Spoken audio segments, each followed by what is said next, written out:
going to take the mini band through some arm care exercises, some arm strengthening exercises to help with your velocity. One exercise I really like to have athletes do, throwers in particular, is take one of these mini bands. If you don't have a mini band, you can just tie up a regular band, even the ones that have the handles. You want to throw it around the wrist. So we just kind of put it right on the outside of the wrist. And then we want to lock your arms out nice and straight. And this movement's going to come from the shoulders. You still want to have a nice little bend in the knees and hips and your core tight on any kind of exercise. And then we're just going to pulse from here.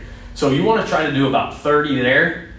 And then we'll do down in this position somewhere like just a little bit above your waist. And then you want to go shoulder height, doing 30 there. That's going to activate the outside of the shoulders and the back of the shoulders, which are critical muscles for throwing. And then we want to try to go up to forehead height and try to do about 30 there.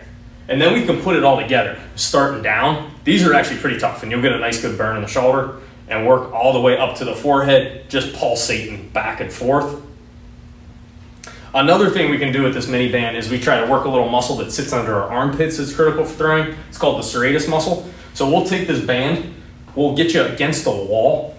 So we'll just put you against the wall. We want your arms nice and parallel. So this is a great piece of wall here because if I go outside the wall, you'll see me kind of go off. So we want the arms nice and straight, and we're just gonna pick up the arm like we're walking into the wall. And we wanna apply good pressure into the wall and a good stretch on the band. If my elbows kind of creep out and my hands go inward, we're not getting the activation from the band. So walking up and down, you can do about 5 of these. Give yourself a little rest after 5, and then we'll repeat it. Something that you wanna do about 3 to 5 sets of, just trying to work that muscle under the arm. Another way you can do it to make it a little bit harder, a little more weight bearing, is you can just extend. So almost like in a push-up position, and we're walking up the wall this way. The difference between this one and the last one is the elbows are extended. Last time they were bent. So this will be a little more of the shoulder. So just working up the wall. Another exercise we can kind of go through with the band, it's really important getting lower body activated. So we can just simply throw this band around the body, around the ankles or so, and we'll just do a nice little bend of the hip and knee, and we want to go outward and backward. So that's going to activate this hip muscle and this hip muscle. It's the same balance you need when you're in the box or on the mount, and you'll feel like a nice burn in that hip and glute. Take a little rest, switch sides, going outward and backward. Then we can put it more in a motion or a movement. So we can do a lateral walk, so a little bend, kind of going forward and back, keeping chest and eyes up, good athletic position, toes pointing forward, and you can kind of work about 10 to 15 feet. I won't work out of the camera here. Another way we can do some more out of the hip stuff is gonna be a walk. So a step, kind of working this way, toes, and then make you do it backwards to really try to get the glutes going. And then last one would just be a wide walk.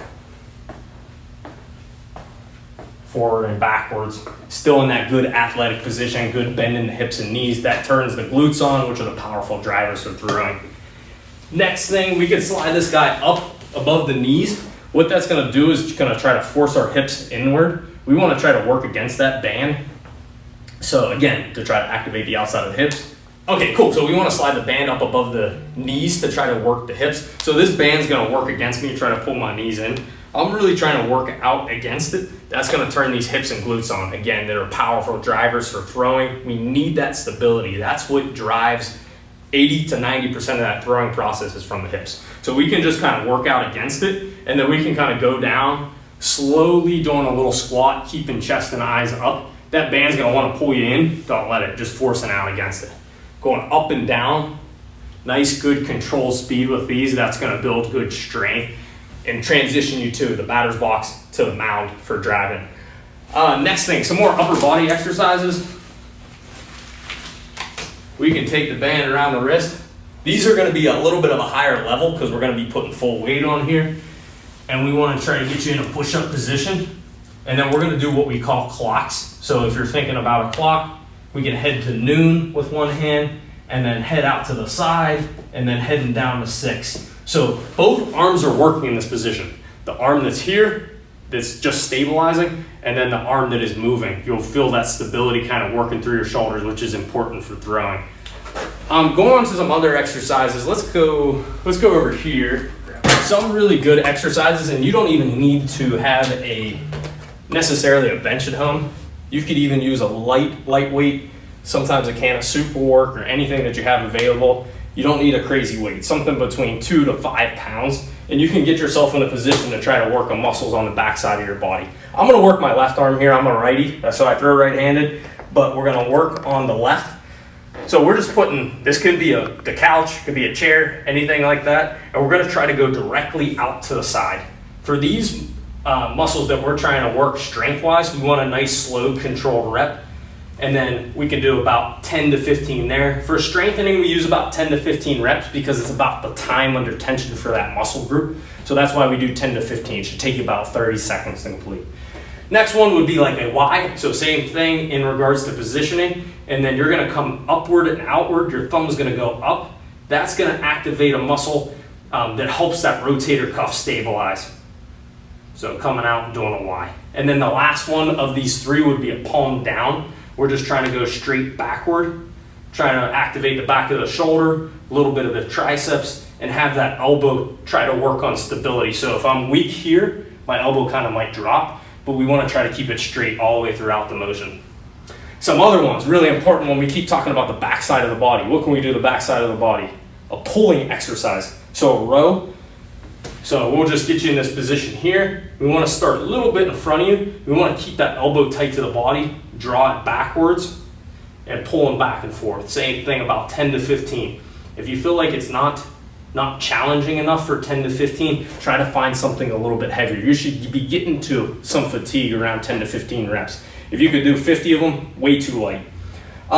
Okay, best exercise for rotator cuff really activates the muscle that kind of supports is rotational stuff. We see it with the bands, but it's better with the weight because of intensity. So we'll put you laying on your side, and this could be anywhere. It doesn't have to be a bench. We want to try to bend this arm to 90 degrees, and we'll start it like your belly button, and then we want to go upward and a little bit towards my face because we don't want to go downward because that's more tricep. We're trying to get the shoulder to rotate. It's even better if you can take a towel roll, tuck it under the arm, rotate this way. That's going to be one of the best exercises to help the stability of that rotator cuff and that shoulder, which is important for throwing. It'll increase velocity. Arm care and velocity go hand in hand. So same thing, about 10 to 15 reps. Trying to go upward and out, nice and controlled. Coming down. And then what else can we do? We can do stuff at home to try to get a little bit of power. I like a push-up pop. We'll do another exercise to try to get the upper body activated for power-wise. You don't need any equipment. This is something you can do at home. I call it like a power push-up or a push-up pop. It's almost a plyometric for the upper body. It's just simple as getting in a push-up position, getting on the wall, and kind of just bending down just a little bit, keeping the elbows tight, and explode. So it could look like this from this angle, dropping down, explode. You could add that clap in, a push-up clap. For power exercises, we try to go for more of a 3 to 5 reps. It's not something you want to do 10 of because you'll start to fatigue and burn out. And you think about pitch, you don't stand there and throw 10 in a row. You throw one, you'll reset, and then you'll get another one. You're not getting like repetitive action movement. So that's a really good one. And we can get the lower body activated and do the same thing. We can do a jump squat, jump power lunge. So we're just getting down, trying to jump up and explode. Make it a little harder, isolate a leg, similar to throwing. Get you in a throwing position. Bend down, jump up, and explode. 3 to 5 reps with those as well, again, because we're working power. So guys, look, Carmen went through a ton of exercises, and that's going to be crucial for you to strengthen the muscle itself. And so you can work on those exercises. It attacks the whole body, the lower half specifically. And so it's not just the throwing arm that you need to get to improve your velocity. But I want to talk about some of the technique now because, I don't want to ignore the technique. This is certainly something that's important if you want to be able to throw the ball harder. And so when you combine both good technique and strengthening the right muscles, that's when you're going to be able to reach your peak for velocity. And so let's talk basics. And this is for any position, pitcher, outfielder, infielder, catcher even. When you finally get your feet set and you're in this position to actually throw. And while, an outfielder is going to have a crow hop, a catcher and infielder want a shorter, quicker release, Pitcher has his wind-up motion is going to be a little bit longer. It's all different. I get that. But when you finally get your feet set, at a bare minimum, you need to make sure your hips and shoulders are in line to your target, right? And so if you want to be accurate, you want to be in line. Now, for pitchers, you're going to see some of the major leaguers, the hardest throwers in the world, they are going to be more rotated this way because when they do that, they've stored up all their energy, they have more torque, and they're going to be able to maximize their velocity that way. But here's the problem. When you are open, even just the slightest bit, when you land with your front foot and you haven't thrown yet, you've already wasted energy and power. And so you don't want to be opening up too early. You need to make sure that your hips feel slightly closed. You want to make sure your shoulders are in line or slightly closed. And then from there, now we can start to deliver the power. From this angle, when I get to this position, we call that the power position. But you essentially are going to have two letter L's with your arms. And so we don't want to be here, we don't want to be here, right? We don't want it to be straight out, we don't want letter V's. We also don't want the inverted W's down here. That's been proven to have a lot of injuries associated with it. But I am essentially doing the same thing with both arms, right?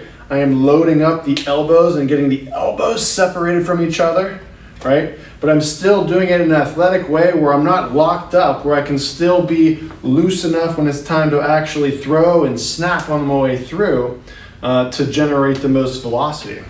The front arm is a really common one that we all forget about. Younger players certainly, even older players I see as well. But we don't activate this front arm enough. We get into the power position and this front arm is usually hanging out down here where it's not really activated, it's not really doing anything.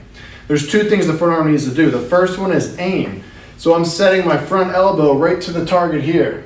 And I'm imagining there's a scope resting on top of my elbow, so I'm looking right through that scope to my target. So I'm here, right? I'm activated, my aim is set, and now, for more power, I need to take this front arm, and I don't want to just leave it there when I throw. I need to take this front arm and drive it in. So I'm pulling my front elbow to my opposite side of my body, into the side of my rib cage, and I'm doing it aggressively. We don't want this front arm to just kind of follow through along with the throwing arm. We want to activate this front arm so it's pulling in so fast that it can help pull the shoulders and hips through, creating more velocity for the throwing arm out in front. And so again, the better you take this front arm and pull it in aggressively, right? So the elbow going right to the side of my rib cage, the glove right in front of my armpit, beside my chest, here to here, right? And that's why when Carmen talked about the pulling motions, that's the same motion. It's the same muscles working. So it's very important to activate those to get more velocity. So that's our front arm. I'm here. Here's another common tendency. All right, listen up for young players especially. When you get to that power position, a lot of you are here where maybe you did figure out the arms, but your thumb is facing your target. And you need to get that thumb wrapped around more of the back end of the baseball. So you are in this position with your hand when you throw, not this position. And so if you want more velocity, that's another huge one, right? And so my thumb is under the ball, my fingers are on top of the ball, especially at release. My fingertips are on top, my thumb is underneath, right? But I have pulled my front arm. I've rotated through my torso, my core. I've rotated my body, and then my body has slingshotted my throwing arm through at the end. And that's where when you let your arm kind of be along for the ride and let it be a little bit looser instead of so tight and stuck, that's when you get that final whip, and that's when you get the most velocity. You don't get velocity by really tightening up your throwing arms. I believe you get more velocity by tightening up your legs, core, and rotation by activating those muscles, right? Tight in a good way to generate speed, not in a way where you're locked up or stuck. And then you get this arm action where it's loose and a ton of flexibility, snap, whip out in front, and that's where, again, you see the most velocity. And some of the hardest throwers are the most flexible, right? Because their arm is allowing the most movement to go back and forward, right? If you actually broke down in slow motion a thrower's arm, there's a ton of action going back this way and this way. And so, again, that's why it's so important to do the exercises with the bands, with all the other equipment, to make sure that your arm is not getting injured, but while also maximizing velocity. Because I get it. I know at the end of the day, we want to be able to throw the ball harder, but we got to be smart about it as well.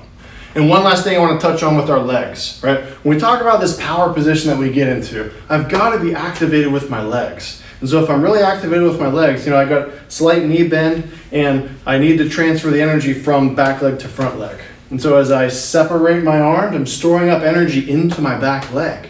And then when the front arm pulls in, I start to rotate and throw, right? And when I take my step, that's when I'm now transferring energy from back leg to front leg. It's kind of a seesaw effect, right? And so both legs are important, but they do different jobs. They have different responsibilities. And then when I do that, I get a good release point where I get that final whip out in front.